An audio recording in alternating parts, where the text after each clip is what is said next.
Senhoras, senhores, senhoritas, senhoritas e demais pessoas habitantes desse mundo varonil. Então, essa aula é voltada para os alunos do sexto ano. Peraí, deixa eu só ajeitar isso aqui. Pronto. Essa aula é voltada para os alunos do sexto ano do Colégio Ofendizia Freire, tá? E a disciplina hoje é de artes. Tá? A gente vai dar continuidade ao assunto que a gente estava falando antes sobre o corpo fala, né? Que a gente trabalhou com a ideia de performance, que tinha trabalhado sobre a pintura corporal em si, com as tatuagens de rena, por exemplo, do povo maori, as xilogravuras. E agora a gente vai dar continuidade falando primeiramente sobre o povo Yanomami, tá? E essas pinturas indígenas, pinturas africanas e um pouquinho também sobre adornos corporais, que já já vocês vão entender como é que funciona isso tudo. Mas vamos lá. Dando continuidade através do livro didático. Então, abro o livro didático de vocês, capítulo 2, página 49. E aí a gente começa da seguinte forma. Os Yanomami são um grupo indígena que habita a floresta amazônica, na região da fronteira do Brasil com a Venezuela. Assim, como outros indígenas brasileiros, eles realizam pinturas e perfurações corporais. Além disso, enfeitam-se com braceletes confeccionados com plumas de pássaros. É interessante que a gente sempre deixe muito bem claro o seguinte: os indígenas eles vão se aproveitar de tudo aquilo que a natureza lhes oferece. Então, se aqui ele fala assim, eles estão confeccionando esses braceletes ou colares, brincos, cocares, ou seja lá o que for, com penas de pássaro, com as plumas dos pássaros. Mas eles estão matando os bichinhos, rebanho de miserável. Tá? Não, calma. Geralmente eles pegam já de pássaros ou pássaros mortos que eles vão encontrar pela natureza, ou então aqueles que eles caçaram para poder se alimentar. Mas estão matando os bichinhos para se alimentar. Gente, você vai comer frango, você acha que o frango vem de onde? Da impressora 3D? Não, né? Então, mas eles têm o maior respeito pela natureza, claro, e se aproveitam de tudo aquilo que a natureza pode fornecer a eles, sempre respeitando a natureza. Importante dizer isso. Eles não estão lá derrubando árvore, que é para poder pegar árvore, fazer móvel e vender no estrangeiro, não. Eles abrem o espaço todo deles, tal. Mas enfim, isso não é o que interessa pra gente nesse momento, não. Mas o que vai interessar é essa questão das pinturas corporais que eles vão fazer e essas perfurações que eles fazem também. Mas dói? Possivelmente doa naquele momento, ou eles passam algum tipo de medicamento que eles encontram, inclusive na natureza também, alguns frutos, algumas folhas maceradas, amassadas, né? E aí que eles conseguem fazer tudo isso. A pintura no rosto é toda obtida através ou de frutas, a mistura de uma semente de uma fruta triturada com um pouco de água, com folhas, a seiva das folhas, com a seiva das flores, o barro. Então tudo eles vão conseguir através daquilo que a natureza permite. E as perfurações corporais, em primeiro lugar, no primeiro momento, a gente acaba se chocando muitas vezes, né? E ver assim, você tem lá o índio Raoni, que talvez seja um dos principais representantes da comunidade indígena, não só do Brasil, como do mundo inteiro, Raoni, que ele tem uma placa de madeira na boca que é enorme, é como se fosse quase do tamanho de minha mão fazendo isso. É um formato de disco que é encaixado no lábio dele, e o lábio é perfurado, como se fosse um piercing gigante, né? Assim, é feito um piercing gigante, que aí fica ali. Isso é claro que ao decorrer do tempo que ele vai amadurecendo, que ele vai crescendo, você vai também aumentando o tamanho daquele adereço, né? O tamanho daquela plaquinha. É a mesma coisa do pessoal que vocês veem na rua assim com um alargador na orelha. Sempre tem que começar pequenininho. E como isso aqui é cartilagem, como aqui também a pele é finazinha, no nariz também, são cartilagens que a gente consegue manipular sem que machuque tanto, sem que sangre tanto, colocando de uma forma correta, você vai elastecendo até chegar a um determinado ponto. Claro que não vai voltar para o lugar depois dali, né? Então, você tirou ali, ele vai ficar com o beiço pendurado. Horrível isso, né? Desculpa, gente. Foi péssimo. Mas, enfim. Os Yanomami, eles perfuram o lóbulo da orelha. O que é lóbulo? Esse negocinho aqui que eu tenho um monte de brinco. Pronto. Isso daqui é o lóbulo da orelha. Eles perfuram o lóbulo da orelha, o septo nasal, e aí vocês veem aqui na própria imagem da página, vocês veem aí, ó, como é o lóbulo da orelha perfurado, o septo nasal, tá? Que é essa parte bem de dentro do nariz, que a gente vai ver o pessoal usando uns brincos, umas argolas penduradas assim, parecendo touro. Pronto, esse mesmo. E os lábios inferiores para inserir lascas de bambu. Exatamente, lasca de bambu, perfurando assim as bochechas embaixo do lábio, além do septo, né? E também as orelhas, o lóbulo das orelhas. Tudo isso tem um significado, tem uma simbologia para eles, né? E aí é isso que vai interessar pra gente. Por quê? Nessa imagem, vemos uma menina com várias perfurações. No ritual de passagem da infância para a vida adulta, todos os adornos são removidos e recolocados apenas ao final da transição. Então, nessa fase, nesse período, nesse ritual de passagem da infância para a vida adulta, como se fosse um período, por exemplo, da puberdade ou da adolescência, esse meio termo, ela vai retirar todos esses adereços, todos esses adornos, e vai passar por todo um processo em que ela tem o ritual, que é esse ritual de passagem, né? É um momento que é um pouco mais duradouro, claro, porque tem aqueles rituais que são uma espécie de festividades, e aí vocês têm a pintura corporal também para representar aquele momento específico da festa, tal, da festividade, mas nesse caso daqui, esse ritual de passagem ele demora um pouco mais. Então, durante esse período que ela está dentro desse ritual, que está numa fase mais reclusa, uma fase que ela passa mais tempo, digamos assim, escondida, que é esse período da transição, ela fica sem usar esses adornos. Próxima página. Aí, trabalho de GPape. Não, na página 50 a gente não vai trabalhar porque não tem necessidade, mas a gente pula direto para a página 51, que a gente vai ter o seguinte: pintura corporal nos povos indígenas. Mais de 300 povos indígenas com culturas bastante diversas vivem hoje no Brasil.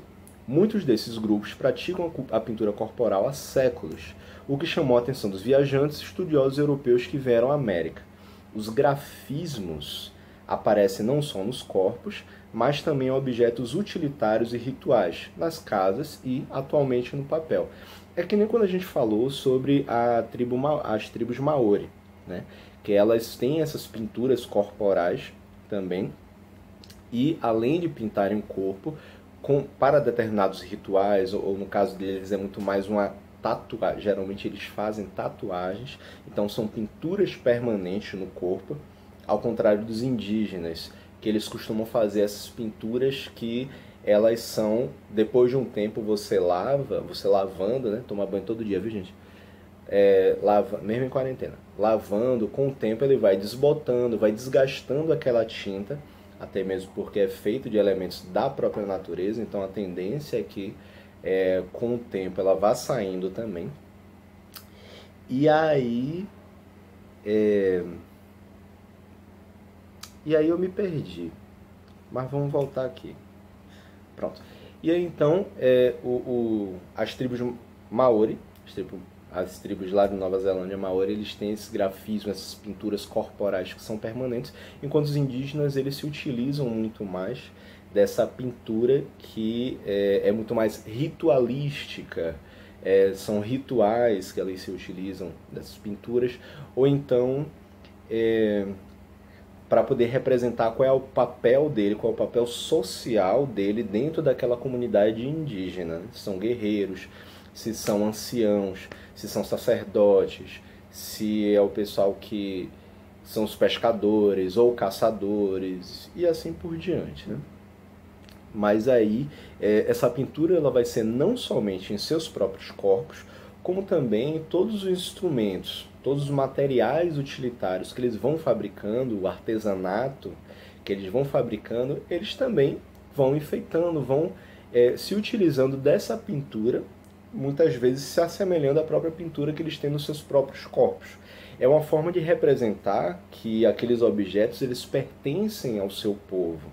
Então, se as pinturas elas são parecidas com o que há no corpo, então aquele objeto ele pertence àquela comunidade que está ali inserida, né? Essas pinturas não são apenas ornamentações feitas para embelezar.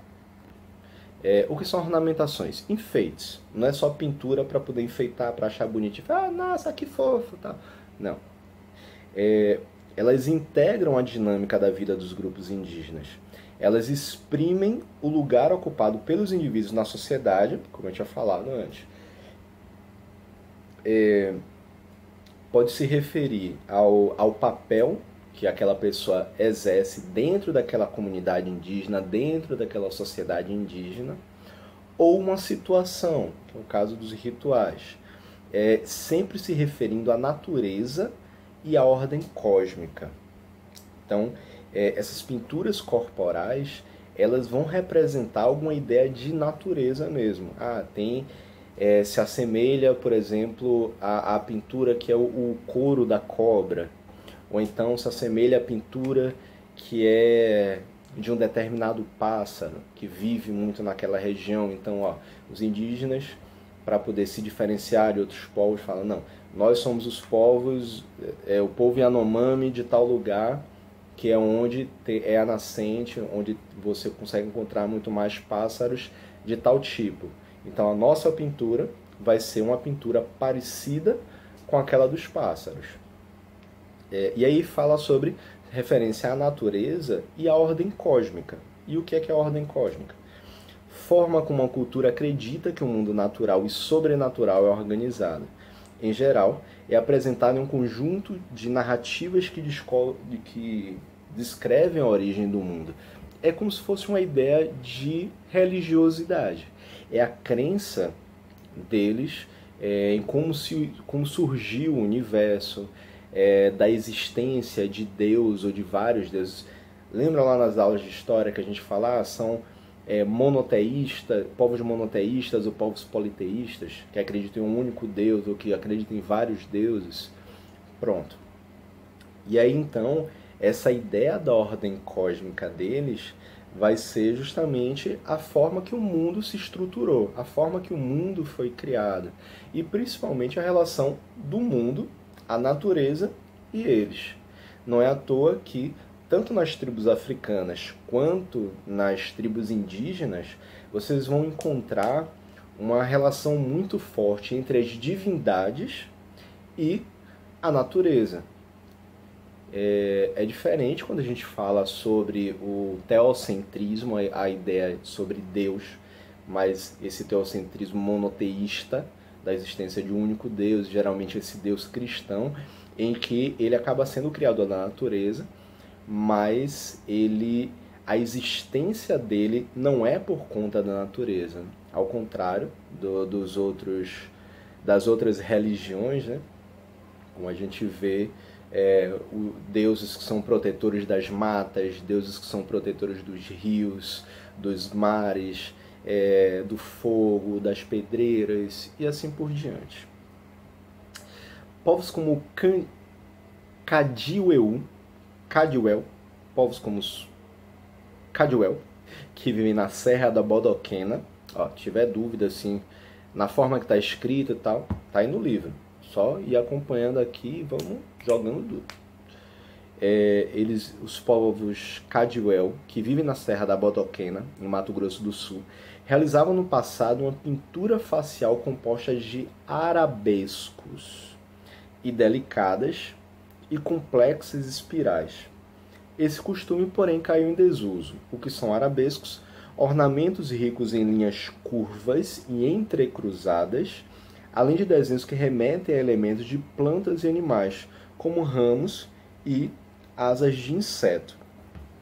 Aí a gente tem, nessa imagem bonitinha aí, vocês olhando bem de perto aí no livro didático de vocês conseguem ver, por exemplo, o que está pintado no rosto se assemelha muito à ideia da ramificação de uma folha, né? Uma folha com todos os filamentos dela, que aí o professor de biologia explica para vocês melhor. E no corpo dela tem como se fossem escamas de peixe. Pintura Kuziwa, do Zuanyapi. Não, essa é da Mulher do Povo Cadiweu, 1902, essa fotografia. Então você vê aí, tanto no rosto dela quanto no corpo dela, esses arabescos também. Desenhos que remetem a esses elementos de plantas e de animais. Tem várias espirais também, que são espirais. Espirais são, digamos, vocês sabem como é a concha de um caracol, né? Ela é em espiral, ela vai rodando assim, ó. Só que esse costume acabou caindo em desuso, até mesmo porque, a partir do momento que os indígenas eles começam a ter contato com outros povos fora da cultura deles, eles acabam agregando um pouco dessa cultura, né? O que a gente vai chamar aqui de cultura branca. Porque a partir se a gente for parar para pensar, desde da chegada dos portugueses no Brasil, existiu um processo de aculturação, uma tentativa de apagamento da história indígena, da cultura indígena, a partir dos portugueses, né? Que eles quiseram simplesmente chegar e falar assim, opa, agora vocês vão ter que se vestir igual a gente, pensar igual a gente, ter a mesma crença religiosa que a gente. Imagine só, os indígenas estavam lá de boa, tranquilo, andando peladão, caçando um bichinho ali para comer, queimando uns peixes, assim, assando uns peixes, né? Churrasquinho, pá, não sei o que. Aí de repente chegam os portugueses cheios de roupa, fedendo pra caramba lá, depois de passar vários dias no navio. Aí chega no Brasil, olha pro povo pelado assim, faz peládio. E aí fala assim, não, mas rebanho sem vergonha, todo mundo tem que vestir umas roupas. Botou pra vestir roupa e pronto, acabou a cultura. Não, claro, tem muito mais coisa além disso, viu? Pronto. Por outro lado, muitos grupos indígenas do nosso continente continuam criando e recriando as tradições de seu povo para afirmar sua identidade cultural. A gente tem uma busca, uma tentativa, pelo menos, de se retomar essa cultura indígena. Os indígenas que sobraram desses povos, claro, você tem uma quantidade razoável ainda hoje, mas se for comparar com o que existia dos povos originários de quando os portugueses chegaram aqui no Brasil, eles praticamente dizimaram 90% da população indígena, né? Então, os descendentes deles, alguns ainda buscam uma tentativa de fazer a manutenção dessa cultura, de manter essa cultura. De que forma eles vão criando e recriando tradições do seu povo para afirmar essa identidade cultural. Eles vão passando de geração em geração o conhecimento dos povos antigos indígenas para que os seus filhos, para que seus netos, bisnetos, eles continuem, mesmo eles tendo contato com a modernidade, não tem problema. Índio pode ter celular, pode ter carro, não tem problema nenhum. Pode ter uma empresa, uma mansão, que seja.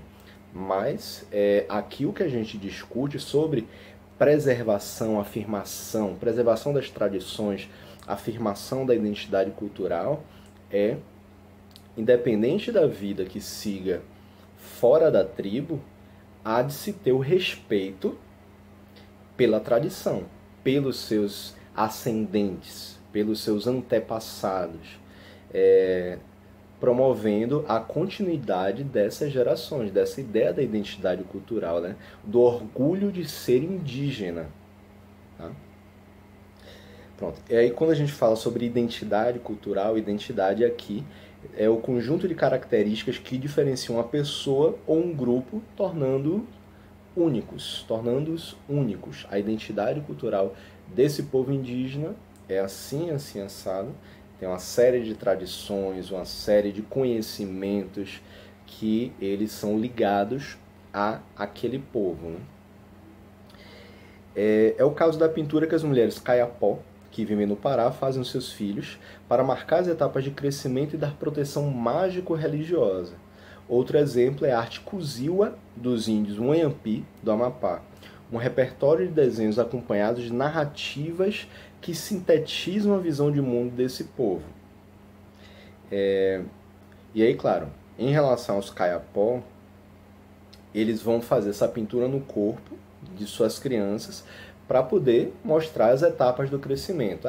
De 5 a 7 anos ele tem uma determinada pintura, dos 7 aos 9 tem outra. Então, quando as meninas alcançam a época da menstruação, aí a pintura corporal já vai ser outra, para poder mostrar até mesmo para as outras pessoas daquela sociedade que aquela criança passou pelo rito de passagem, passou pela puberdade e agora é uma mulher capaz de gerar filhos, inclusive, a partir do momento que ela está menstruada. Mas aí, além disso, claro, marca essas etapas de crescimento e a crença deles, claro, faz com que o pensamento que determinadas pinturas possam dar proteção mágico-religiosa. Por que se chama mágico-religiosa? Porque são crenças que eles têm que determinada pintura vá proteger eles do mal que há lá fora. É como se a gente tivesse um amuleto da sorte, né? Digamos, porque eu ganhei uma pedra ametista, não sei, eu acho que ametista é coisa de quem acredita em signo, tá? Essas coisas, que tem uma pedra para proteger a pessoa. Aí você usa a pedrinha pendurada, não, isso daqui vai me proteger. Ou então, digamos assim, que quem anda com um santinho na carteira, para dizer assim, não, essa daqui é minha proteção, tá aqui para meu dinheiro não ir embora da carteira toda vez que eu for no shopping. Tem isso. Ou então, se for parar para pensar em desenho, filme, sempre tem os personagens, eles sempre têm algum objeto, né, que usam como uma forma de proteção. Porque ganhou um brinquedinho da filha, um lençolzinho da filha, aí amarrou ali, não, isso daqui é para poder me dar proteção. Vai funcionar mais ou menos como isso. É uma crença que tem dessa proteção, dessa ideia mágico-religiosa, que dá, na verdade, um efeito muito mais psicológico. Enfim. E enquanto que os Wanhampi, eles têm essa ideia da pintura corporal, das narrativas que dão ideia sobre a visão do mundo deles. Então, é uma lógica muito mais voltada à relação deles com a natureza, a visão do mundo, a forma da criação humana deles faz parte do processo da pintura corporal. Os diferentes grupos indígenas que praticam pintura corporal utilizam materiais e técnicas variadas. As tintas mais comuns são a preta, a vermelha e a branca. E aí você tem diversos modos de se obter esse tipo de tinta, né? E geralmente ligados às frutas ou elementos da própria natureza. Entre diversas populações ao redor do mundo, a pintura corporal e o uso de adornos são práticas cotidianas. Para outras, porém, ele se restringe a cerimônias e rituais específicos. Cada tradição de pintura corporal tem características técnicas e estéticas próprias. Isso significa que varia não só a matéria-prima usada na pintura, mas também as formas e combinações de desenhos realizados. O mesmo vale para a produção dos adornos. Como estamos falando de manifestações culturais vivas, elas podem se transformar ao longo do tempo. Claro que são muitos povos, são tipos indígenas completamente diferentes. Os índios aqui do Brasil são diferentes dos índios do Chile, que são diferentes dos índios da Argentina, dos Estados Unidos, da Austrália, espalhados assim pelo mundo. Cada um vai ter uma cultura diferente, cada um vai ter simbologias diferentes, motivos pelos quais eles pintam seus corpos de forma diferente. os desenhos pintados nos corpos vão ser desenhos diferentes e até mesmo pelo fato de que você pode encontrar uma fruta, um determinado elemento aqui no Brasil, que você não vai encontrar lá na Austrália, a forma de você obter a cor vermelha aqui no Brasil vai ser uma, a forma de você conseguir pegar essa cor vermelha lá na Austrália vai ser outra completamente diferente. Os processos são diferentes, ainda que eles queiram chegar a um denominador comum, a mesma cor, né? Isso vai depender do que a própria natureza fornece a eles, né? Pronto. O Kenequim, desenho verdadeiro, é uma marca da identidade Kaxinawa, povo que vive no Acre e que se autodenomina Runicuim. Ele é aplicado tanto na pintura corporal quanto em objetos como redes, cestos e vasos. Para os Kaxinawa, o desenho é um elemento fundamental na beleza da pessoa e das coisas. Aqui, os Kaxinawa, eles já enxergam essas pinturas como algo muito mais estético. Tem uma ideia, claro, sobre o seu povo, faz parte da sua identidade, mas eles conseguem enxergar isso como algo estético também. Afinal, o desenho, a necessidade desses desenhos nos corpos e nos seus artefatos, seu artesanato, mostra que eles enxergam isso como uma forma de você ser esteticamente mais agradável, ser mais bonito, né? É a ideia da beleza que eles veem nas pessoas e nas coisas. Então, a identidade, o tipo de desenho que eles fazem é o que eles chamam de Kenequim, que significa desenho verdadeiro. Os desenhos do povo Kaxinawa, Kenequim. Na parte global, alguns povos do continente africano também praticam a pintura corporal. Os Mursi, que vivem na Etiópia, utilizam ocre, caulim, calcário, barro e carvão em pinturas rituais, decorativas e de prevenção contra insolação e doenças. Olha que interessante. Essas pinturas corporais servem não somente na questão dos rituais ou questão estética, mas também um modo de se proteger do sol e também de doenças. Você pode ter uma determinada pintura corporal que vai ter alguns elementos da natureza que vão ajudar, por exemplo, a espantar. Isso não vai ser somente médico não vai ser somente mágico religioso, mas vai ter uma função mais específica, né? Por exemplo, se você tem dentro da sua pintura você tem uma mistura com citronela.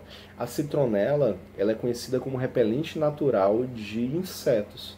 Então, de repente, se você fizer uma mistura nessa pintura do seu corpo e passar, que tem a citronela, e passar no corpo, você vai ficar pintado e protegido.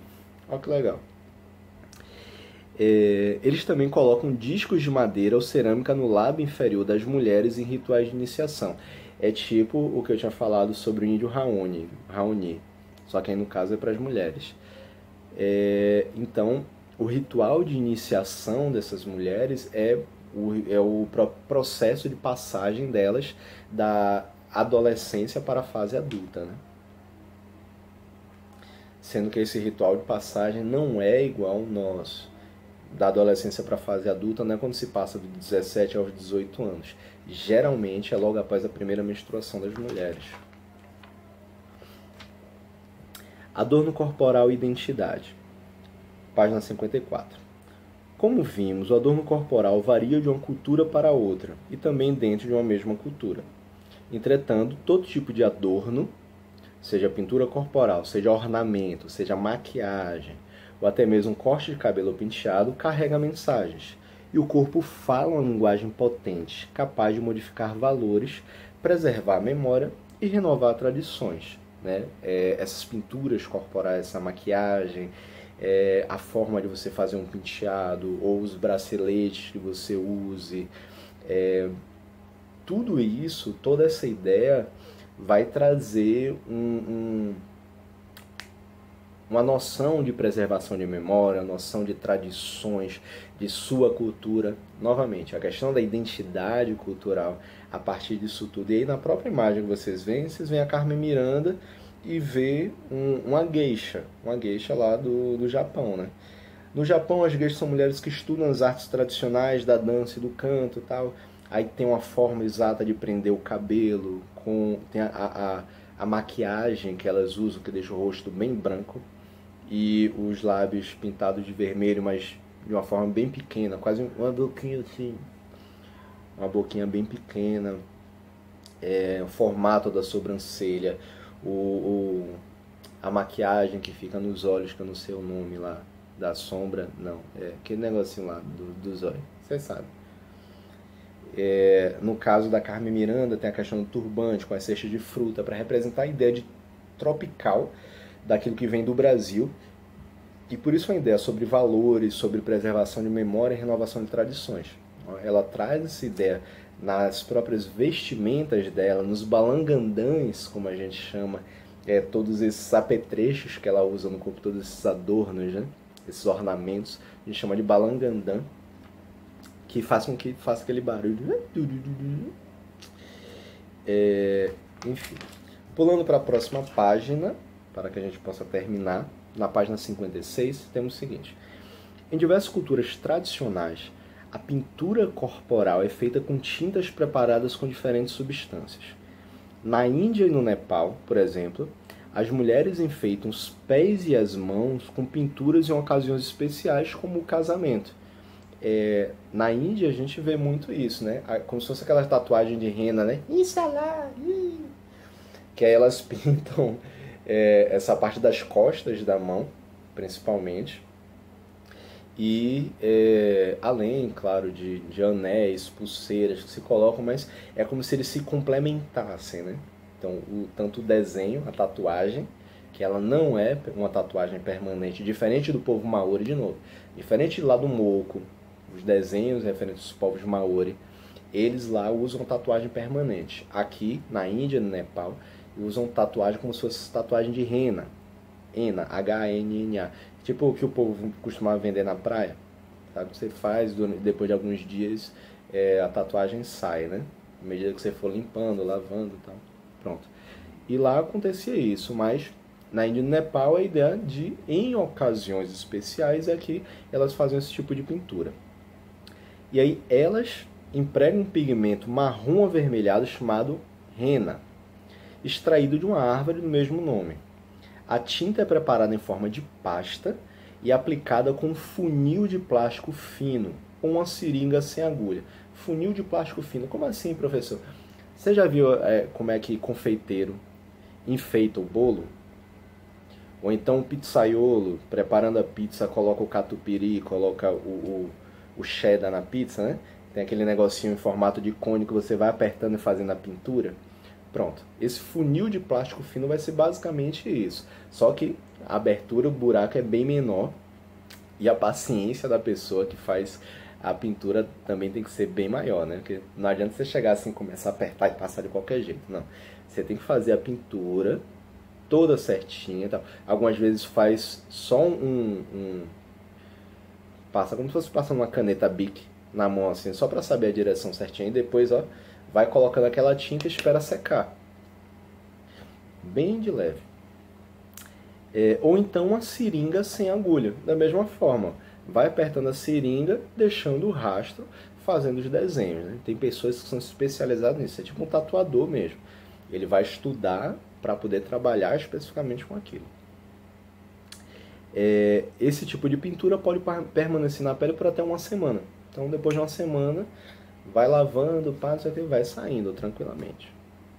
Então, se você se arrepender, uma semana depois já está top. No Brasil, os povos indígenas elaboram as tintas com frutas e sementes. Aí toda hora que eu estou falando. É aquilo que a natureza fornece para eles, né? Que eles têm facilidade de acesso na natureza, eles vão utilizar para poder fazer na pintura deles. Em geral, usam apenas duas cores. Com pó da semente do urucum, fazem a tinta vermelha. Olha só, pó da semente do urucum. Urucum é uma frutinha, se eu não me engano, é uma frutinha preta, inclusive. Só que aí quando você abre ela, tira a semente dela, a semente é avermelhada e aí machucando, quebrando, ele vai esfarelando e vai deixando um pó vermelho, né? Então, o pó da semente do urucum, eles fazem a tinta vermelha, mistura lá com água, bonitinho e tal, ó, pintou o rostinho de tio. E fervendo ou macerando a polpa do genipapo verde, macerar é você amassar ou moer algo sólido, adicionando água ou dissolvente para extrair determinadas substâncias. Para quem já tomou banho de folha, macerar, você vai macerar as folhas assim, você vai amassando a folha, né? E aí ele vai, junto com um pouquinho de água, e ele vai soltando uma seiva. E aí, tanto que a água ela vai escurecendo, vai ficando esverdeada, vai ficando um pouquinho preta e tal. Depende da quantidade de água que você coloque também. Então, macerar é você machucar, amassar, moer, né? E aí, nesse caso daqui, você vai ferver ou macerar a polpa do genipapo verde, com um pouco de água. E aí isso vai fazer uma tinta transparente. Só que após algumas horas, ela vai passando por um processo químico através da mistura com o próprio oxigênio, né, que está ali no ambiente, e ela vai escurecendo, se tornando preta. E esse tipo de tinta ele também desaparece depois de alguns banhos. Então não se preocupe não. Se você quiser sair na rua sem pintar antes, assim, para parecer um índio, depois de alguns dias isso vai sair do seu corpo, tá? Mas aí, de qualquer forma, vocês usam máscara para sair de índio de máscara, pelo menos, viu, gente? Enfim, é isso que a gente tinha para falar. Foi isso mesmo. Da página 57 a gente não vai falar não, porque já é uma parte mais prática. E não vou botar mamãe e papai para poder pintar a cara de vocês não é verdade? Melhor assim. Então, galera, valeu. Tchau.